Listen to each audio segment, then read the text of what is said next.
સારવાય અને પછી તરત સર્વજ્ઞાય, બધાનું બધું જ જાણે તો જ બધાના હિતકારી બને ને, નહીં તો બને સી રીતે? બિલકુલ લીધેલું સંયમ નિષ્ફળ ના જાય. આમ પછી ધ્યાન રાખવાનું. લેતી વખતે તીવ્ર ભાવ હોવાના કારણે એ જે દ્રઢ સંસ્કાર પડી ગયા ને, કાલે ઉઠીને કદાચ સંયમ છોડીને જતો રહે ને તો પણ એ સંસ્કાર આગલા ભાવમાં કામ આવવાના છે. સાવ અપાત્ર હોય તો વાત છોડી દો. આવી વ્યક્તિઓ જે છે ને કદાચ સંયમ છોડવું પડે ને પણ શ્રાવક પણ ના છોડે, પ્રભુની આજ્ઞા ના છોડે. પેલા અપાત્ર હોય ને તો અહીંયા સંવત્સરી દાડે રાતે ડુંગળીના ભૈયા મંગાઈને ખાતા હોય એવા નમૂનાઓ છે. સાવ કોણ પડી કર્યા પછી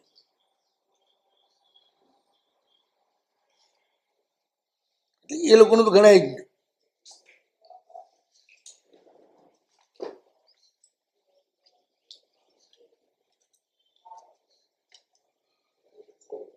તો ભગવાને પણ લાભ જોઈને જ નંદીશને દીક્ષા આપી ને, જવાનું છે નક્કી હોવા છતાંય કે ચલો એક તો પડશે પણ બાકી કેટલા 12 વર્ષ સુધી કેટલા તારશે, મારા કરતા ઘણા વધારે.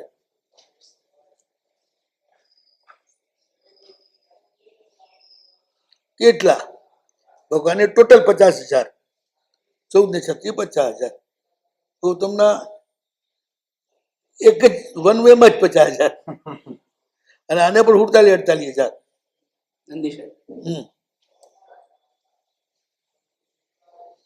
એટલે પ્રભુ જુએ છે, સર્વજ્ઞ છે. સર્વજ્ઞ એ સાર્વ બની શકે અને જાણે એ જુએ પણ સર્વજ્ઞ સર્વદર્શીને એ તો જોડું જ છે, સાથે જ ચાલે. સર્વજ્ઞ કોણ બને? તો સર્વદર્શી હોય જ.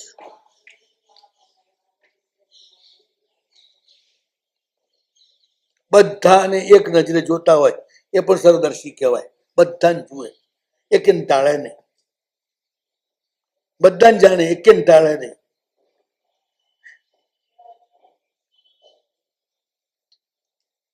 બધા જ જીવોનું બધું જ જાણે અને બધું જ જુએ, પણ છતાંય એમની પરમ કરુણા એવી ને એવી હોય. બધાના જીવન ચરિત્રો કઈ બહુ આબરૂદાર નથી હોતા.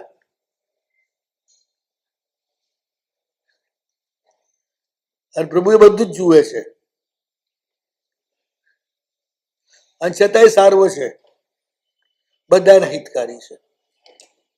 પહેલા મોડા પણ બધાને ઉચકે ઉચકે. સંસાર માટે કરેલો ધર્મ પણ નિષ્ફળ નથી જતો.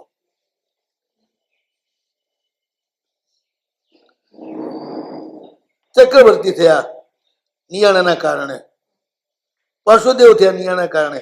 એક વાત નક્કી છે, એ અભવ્ય તો ના જ હોય. બીજી વાત નક્કી છે, સલાહકાર પુરુષ જે થાય એ નિકટ ભવિષ્ય હોય. એટલે નિયાણાથી પણ જેને પાડ્યું છે ને એ ફેલ તો નથી જ જતું ને. ચક્રવર્તી વગેરે ન થાય, નો જો થાય અભવ્ય પરમાધામી ના થાય. નહીં, અભવ્ય કુલકમાં બધું બતાડ્યું છે, અભવ્ય શું ના થાય. લગભગ ચક્રવર્તી નું સ્ત્રી રત્ન પણ ના થાય અભવ્ય.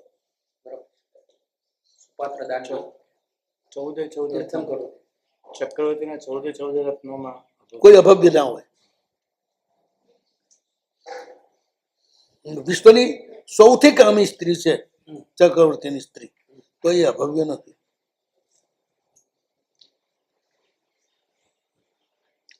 અને એટલી પુણ્યની પરાકાષ્ઠા તો કોઈને કોઈ ધર્મ કરવાના કારણે જ આવે, એ તો આવે જ નહીં ને. પણ એ નિરીહ ન થઈ, એટલે સંસારનું ફળ મળે. એટલે એક વાર દુઃખી થઈને પછી રસ્તે આવી જાય.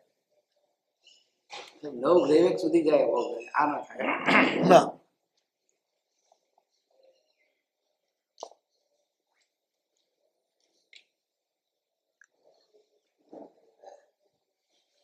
શાદ્વાદવાદીને સારવાય સર્વજ્ઞાય સર્વદર્શીને સર્વ તીર્થોપનિષદે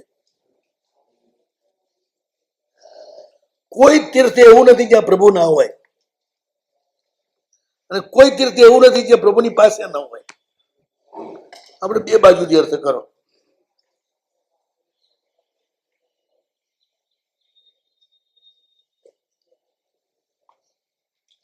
બધા જ તીર્થો એમની પાસે છે. એમને ઝારો એટલે બધા જ તીર્થ જરી જાય. બધા જ તીર્થમાં તેઓ છે માટે જે તીર્થ છે, નહીં તો તીર્થ બને જ નહીં. લૌકિક હોય કે લૌકિક હોય.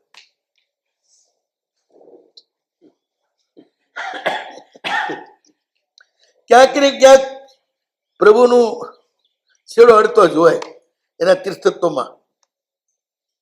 તો ત્યાં જવું, ત્યાં જવું, હમ ત્યાં જવું. જુઓ, જવું ના જવું જુદી વાત છે. એ જેવી તમારી કક્ષા. અન્ય બધા તીર્થોમાં કેવી રીતે છે? તીર્થ છે માટે એટલે તે કોઈ સર્વ તીર્થો પડી શકે. બધા તીર્થનું રહસ્ય પ્રભુ છે. એમના વિના કોઈ પણ તીર્થ તીર્થ બને જ નહીં. એ તીર્થનો અર્થ અન્ય તીર્થનું જે શાસન છે એવો દર્શન ના, એ નહીં લેવાનું આમાં. એમાં એમનો છેડો અડે છે, ન એની અપેક્ષા એવું નહીં. બધે અડે. અન્ય તીર્થિક પણ કેટલામાં દેવલોક સુધી જાય? વૈમાનિક હોય ગ્રેવેક સુધી. ના, દ્રવ્યથી પણ પ્રભુના શાસન હોય તો વિવેકમાં જાય. લગભગ 8મા સુધી. આઠમા સુધી.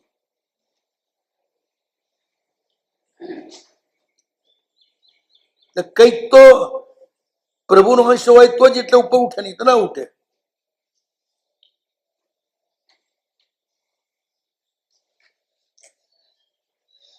આ તો બધી મર્યાદા છે. જલ્દી મોક્ષે પહોંચાડવું હોય તો એ જ ટ્રેન બતાડવું કે આમ બેસી તો તું જલ્દી બોમ્બે પહોંચી જઈશ. બાકી તો લોકલે હોય 3 દાડા પહોંચતી હોય દરેક સ્ટેશને ઉભા રહીને. પેલા બધા લોકલ ટ્રેન વાળા હોય. ભગવાનને ઉતાવળ છે બધાને જલ્દી પહોંચાડવા, એટલે ફાસ્ટ ટ્રેન બતાડે. એટલે તીર્થ જે છે આ મંદિરો વગેરે જે તીર્થો આ બધાયમાં એમાં ભગવાન કેવી રીતે આ પ્રભુનો અંશ તો હોય જ. બોલો, દ્રષ્ટાંત ઘટાડો. હવે એ મારે કેવું તો ઘટાડવું? મારે વિચારવું પડશે. પદાર્થ બોલ્યા છો એટલે પછી આ છે જ તો પદાર્થ છે માટે બોલ્યો છું. હવે તો ના બોલામાં લખ્યું જ છે સર્વ તીર્થોપનિષદે. બધા જ તીર્થોનું રહસ્ય તો પ્રભુ જ છે. પ્રભુના વિના કોઈ પણ તીર્થમાં આવે જ નહીં. હવે બતાવું તમને. કોઈ પણ તીર્થ હોય ને ત્યાં જે દેવ હોય ને એ પુણ્ય વિના દેવ થાય નહીં ને. અને પુણ્યના બંધનું કારણ એકમાત્ર સીધું કે આડકતરું જાણીને કે અણસમજીને, પણ પ્રભુની આજ્ઞાનું પાલન હોય તો જ થાય, નહીં તો ના થાય.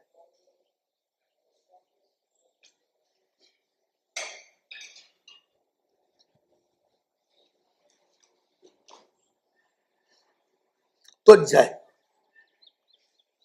એ છેડો અડતો જ હોય.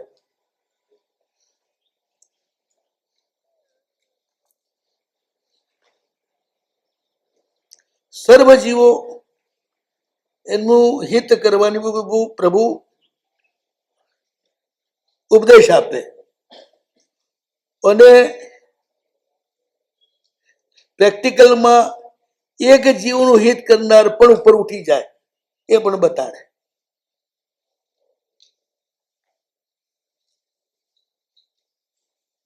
આપણને સર્વ જીવનું હિત કરવા માટેનો ઉપદેશ છે ને એ રીતના જ વ્રત છે ને, તો આપણે પ્રભુની નજીક જઈએ, આગળ વધીએ. તો હાથીએ એક જ જીવનું હિત કર્યું તો એ આવી ગયું પ્રભુ પાસે. ત્યાં પ્રભુનો છેડો અડી ગયો ને. ઈસુ ખ્રિસ્ત હોય કે સાંઈ બાબા હોય બધાએ પોતાના બિલકુલ એ બધાએ પરમાત્માને માનવા વાળા છે પોતપોતાની સમજ પ્રમાણે, પણ માને છે પરમાત્માને. એટલે તો અષ્ટકમાં પહેલા જ કહી દીધું, સર્વદેવ નમસ્કાર દિનેશમ પ્રતિગચ્છતિ. પરમાત્માની બુદ્ધિથી તમે ગમે તે ઉપાસના કરો એ જીરેશ્વર ને જ જાય, પરમાત્મા તરીકે માનો. શ્રી કૃષ્ણને પણ પરમાત્માની બુદ્ધિથી માને છે, ત્યાર પછી સંસારિક બુદ્ધિથી નથી જોતા. પરમ તત્વ. હા, પરમ તત્વ તરીકે જુએ છે. રાધા અને કૃષ્ણ, કૃષ્ણ એટલે પરમાત્મા અને રાધા એટલે પરમ ચેતના. એવી રીતે કોઈ ગામમાં દેરાસર ન હોય હમ તો આ પરમાત્માની ચેતના જે એમને માને છે એ એનાથી મેળવે. આ તમારા માટે નથી.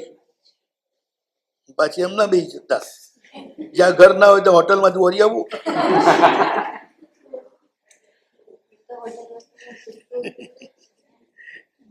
તમારા માટે આ વાત નથી, પણ જેને માને છે એટલે તો આપણે દાત્રીશિકામાં આવે જ છે ને, કુલ ચક્ર, પ્રવૃત્ત ચક્ર અને કુલ ચક્ર ના બધી વાતો છે જ ને. પોતાના કુલ દેવીને પણ માને ને એ પણ કાલે ભગવાન પાસે પહોંચી જાય. શ્રદ્ધાનું તત્વ હોવું. બસ.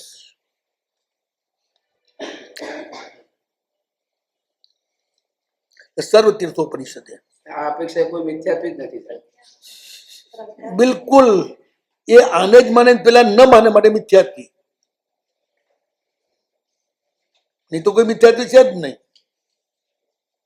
જે અંશમાં જે રીતે છે તે રીતે માને તો બધા સમ્યક્તિ જ છે. બેલેન્સ જાય એટલે મિથ્યાત્વી થઈ જાય. અને મિથ્યાત્વી નથી જ માટે જ ક્યારેક સમ્યક્તિ થાય છે ને. સર્વાંશે મિથ્યાત્વી હોય તો કોઈ દાડો સમ્યક્તિ થાય જ નહીં. એ મિથ્યાત્વી જ રહે પછી. જેમ સર્વાંશે અભવ્ય છે ને એ કોઈ દાડો ભવ્ય થાય જ નહીં.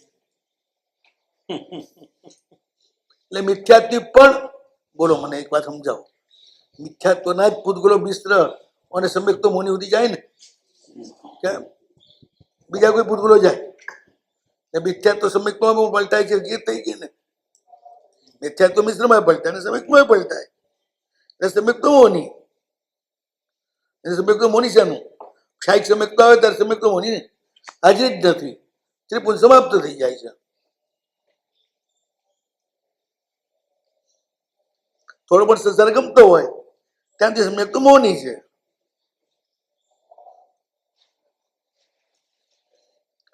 બાકીના બે સમ્યક તો મને ઉભું રહે છે, ક્ષાયિકમાં જ નથી ઉભું રહેતું.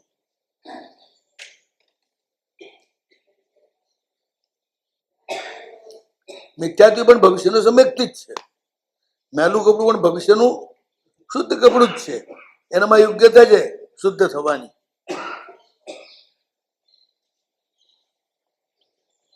એટલે કોઈનો વિરોધ ના કરે. હા, એટલે કોઈનો વિરોધ ના કરે. જે જેની ભૂમિકા પ્રમાણે જે કરતો હોય એને એમાંથી આગો પાછો ના કરવો. જે છોકરો પહેલીમાં ભણે છે અને 10મીનો છોકરો કહે તારા પહેલીમાં શું ભણવાનું, આવી જા 10મીમાં, કોઈ મતલબ છે એનો? તમે 10મી પહોંચ્યા એટલે શું આખી દુનિયા 10મી લઈ જવાની? પછી મિથ્યાત્વને એને માર્ગ તો બતાવવો જ પડશે ને આપણે. કોને માર્ગ તો ધીરે ધીરે બતાવવો જ પડે ને. શું માર્ગ બતાવશો તમે? એ તો પ્રભુના સંપર્કમાં એની તથા વિવેકત્વનું જેમ જેમ પરિપાક થશે તેમ તેમ આવતો જશે. એમ એમ એના મિથ્યાત્વના પૂતગલો સમ્યક્તમાં પલટા જાય જશે. તમે વળી કોને પલટાવનાર છો? નિમિત્ત રૂપે. અરે તમે વળી 9 મિથ્યાત્વ પકડાવો, મારા સિવાય કોઈ ગુરુ ના માનવા. રહેવા દો ને. મિથ્યાત્વના ઘણા રૂપો છે ને, તો બધા કોઈ સીધું ઝેર હોય, કોઈ સુગર કોટેડ ઝેર હોય, પણ મૂળ ઝેર.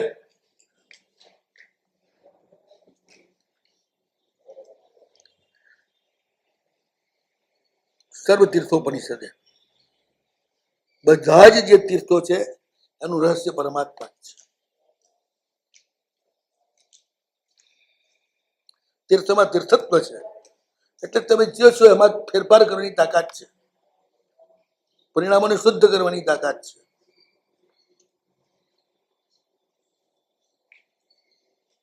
એટલે તીર્થ છે જ. આપણે શું છે, ઘણી બધી બાબતો જે છે ને,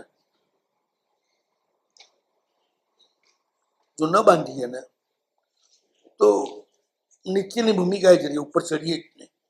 એટલે બધું બાંધવું જ પડે. આ કરતો મિથ્યાત્વ, આ કરતો મિથ્યાત્વ, આ કરતો મિથ્યાત્વ, આ કરતો મિથ્યાત્વ, તો જ તમે ઉપર ચડી શકો, નહીં તો નહીં. બાકી તો આમાં એવું છે ને, મિથ્યાત્વ ગુણસ્થાન છે. જેમ પહેલીમાં નાપાસ થયેલો હોય ને, એ સ્કૂલમાં ન બેઠેલો એના કરતા તો કંઈક ઠીક હોય ને. થોડું ઘણું તો વાંચતા આવડે ને, એકડો લખતા તો આવડે ને. પહેલી નાપાસ હોય તો હા અભણ તો ના જ કહી શકો ને તમે. એવું છે અહીંયા બધે.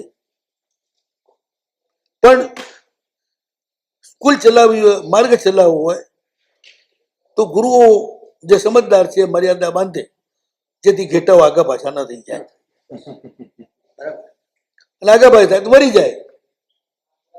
આજે આ વાળા બેન, કાલ પેલા વાળા બેન, ધણી કોણાનો, કોને આગળ લઈ જાય. બાકી તો જેટલા દર્શન છે ને એ બધા મોક્ષના માર્ગ છે. બીજા ખોટા ન કહેતો, બસ શરત એટલી જ છે. તમારા માટે તે જ સાચું છે, પણ બધા માટે નહીં. એમાં તો અહીં બી આવવાનું.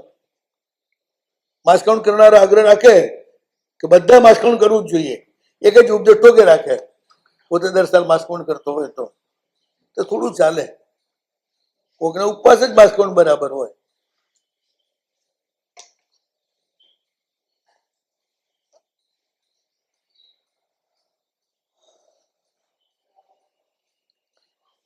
એટલે એ પણ શાસ્ત્રમાં કહ્યું જ છે, જ્યાં પણ કલ્યાણકારી દેખાય ત્યાં બધા જીન મતના છાંટા છે એમ માનું. સાચું પડતું દેખાય તો જીન મતના છાંટા છે એમ માનું. ઈચ્છા પૂર્તિ દેખાય તો જીનેશ્વરનો અંશ કઈ ને કઈ છે એમ માની લો. એના વિના ન થાય તો આપણે શ્રદ્ધા વધારે થાય. ભલે ને એ જે છે ને, પણ એનામાં મારા ભગવાન છે માટે એને ફાયદો કર્યો, એનામાં ફાયદો કરવાની તાકાત નથી. મારા પ્રભુ છે એમાં માટે. સર્વ તીર્થના રહસ્યભૂત પણ પ્રભુ છે, અને બધા જ તીર્થ પ્રભુની બાજુમાં છે.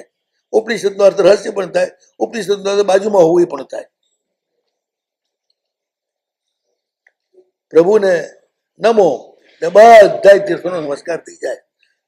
સર્વદેવ નમસ્કારો કેશવમ પ્રતિ ગચ્છતિ.